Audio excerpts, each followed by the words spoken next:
is the book. Absolutely. So this is my favourite book as a child back in the 70s. We would read them at school, so it would be in our reading time on the carpet and stuff like that. So we would read a lot of the Roald Dahl books. I liked that it was probably the first book that would take your imagination completely to somewhere else, and something that you'd never probably read to that detail before. I've Lost My Yellow Zebra, and I actually got this on World Book Day when I was at school.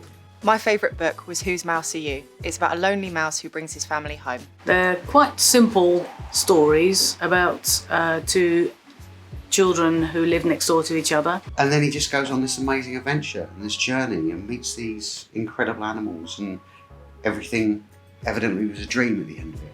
It's about a young man on a train going on an adventure to France. The tricks they played on each other were crazy and you never knew what they were going to do next. To go from a pauper to rich felt really interesting. I love this book.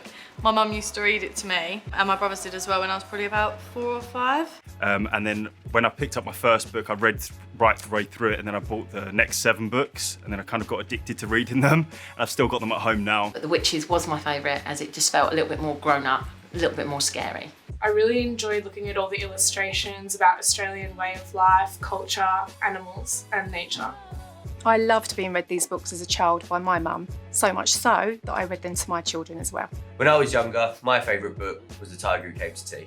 I loved fairy tales when I was a little girl, so The Princess and the Pea was one of my favourite books. I loved that the daughter was called Dolphin.